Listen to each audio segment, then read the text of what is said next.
Ketika saya kemudian baca tentang Salahuddin, lalu kemudian ngelihat tentang Salahuddin, ternyata masih ada harapan. Kenapa masih ada harapan? Karena Salahuddin itu tidak setinggi yang kita duga sebenarnya. Pada dasarnya sebenarnya Salahuddin itu bukan siapa-siapa sebelum dia menaklukkan Baitul Maqdis. Itu sebenarnya. Ini harapan buat antum dan buat saya sebenarnya, gitu kan ya. Karena Salahuddin itu sebelum dia menaklukkan Baitul Maqdis, dia nggak pernah dicatat, dia nggak pernah disebut-sebut, dia nggak pernah kemudian digadang-gadang, karena orang ini senantiasa berada di bawah bayang-bayang orang-orang hebat. Siapa orang-orang hebat yang dimaksud? Maka kalau kita membahas tentang Salahuddin, kita nggak bisa nggak membahas Salahuddin sebelum kita bahas 3 orang yang lain. Yang pertama, bapaknya namanya Najmuddin Ayyub. Yang kedua, pamannya namanya Asaduddin Syirkuh. Yang ketiga adalah role modelnya, pahlawannya, idolanya, namanya Nuruddin Mahmud Zangki. Nuruddin Mahmud bin Imaduddin Zangki. Ini adalah orang yang sangat berpengaruh.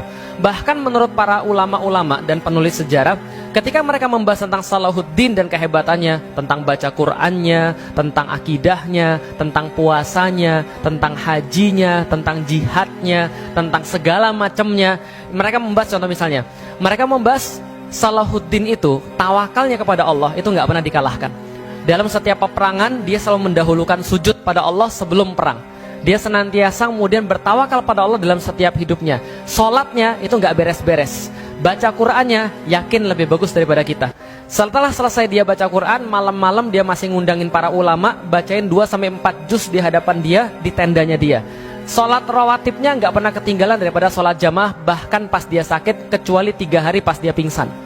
Itu kemudian Salahuddin, nggak pernah ketinggalan sholat berjamaah. Lalu pas sakit menjelang meninggal gimana? Pas dia masih sadar, ketika dia masih sadar, masjidnya dipindahin di kemahnya dia. Paham ya? Jadi kalau kita kan, oh mohon maaf saya nggak bisa ke masjid, ini nggak, masjidnya pindah ke sini. Kenapa? Karena dia mau sholat berjamaah. Imamnya suruh pindah ke tendanya dia kemudian berdiri di ranjangnya dia untuk melakukan sholat berjamaah dengan yang lain. Ini Salahuddin, sholatnya luar biasa, sedekahnya nggak usah tanya.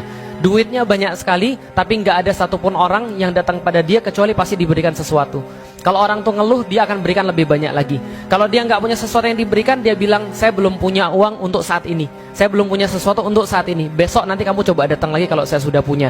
Orang membahas tentang Salahuddin luar biasa, nggak habis buku-buku membahas tentang kesolehannya Salahuddin, tapi semua ulama sepakat, Nuruddin itu kesolehannya jauh melebihi Salahuddin. Paham gak maksudnya kira-kira? Jadi orang bahas tentang cerita-cerita Salahuddin, itu sebenarnya mereka sedang membahas cerita tentang Nuruddin sebenarnya. Contoh, suatu hari ada cerita, Salahuddin ditanya, Salahuddin ini senang main hoki kuda. Pernah tahu hoki kuda? Jadi naik di atas kuda terus permainan lah. Tiba-tiba ada salah seorang ulama zuhud datang pada dia lalu bilang, Salahuddin kamu tuh ngapain? Ngapain kamu itu main-main aja? Salahuddin bilang, iya iyalah, kenapa? Kuda-kuda ini tidak bisa diistirahatkan. Kita harus tetap menjaga mereka agar mereka tetap siap dalam keadaan perang. Dan kita pun juga sama, sebagai orang yang berjihad di jalan Allah, kita harus tetap siap kalau dalam keadaan perang. Maka untuk itulah, karena mujahid-mujahid tidak mungkin 100% terus-menerus 24 jam 7 hari untuk pergi ke medan jihad, maka hiburannya adalah hiburan yang tidak melalaikan. Cerita itu cerita Nuruddin. Paham gak kira-kira saya? Tapi orang cerita tentang Salahuddin, karena Salahuddin juga mungkin menceritakan tentang itu. Kebaikan-kebaikannya Salahuddin itu semua cerita tentang Nuruddin. Maka kalau Anda baca cerita tentang Nuruddin dan baca cerita tentang Salahuddin, itu sama, plus Nuruddin lebih tinggi. Contoh misalnya, orang yang sama, seorang ulama pernah ngisi di majelisnya Salahuddin. Ketika ngisi di majelisnya Salahuddin, orang-orang tuh pada ribut. Ada orang ngomong di belakang, ada yang kalau zaman sekarang anak-anak main pesawat-pesawatan gitu kan ya, ada yang ngobrol sama yang lain, ada yang jualan online shop dan segala macam gitu kan ya. Lah, itu ketika itu sampai syekhnya bilang, Salahuddin saya nggak mau ngisi, pergi dia.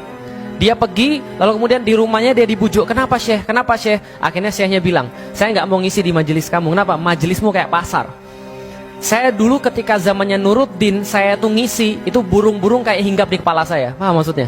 Jadi saking kemudian heningnya majelis itu, saking kemudian Nuruddin sangat perhatian pada kemudian segala macamnya, maka dia kemudian sampai sangat merasa nyaman ketika ngisi. Maka saya bilang tidak bisa dilepaskan dari Nuruddin Zangki, nggak bisa dilepaskan dari Asaduddin Syirkuh, nggak bisa dilepaskan dari Najmuddin Ayyub.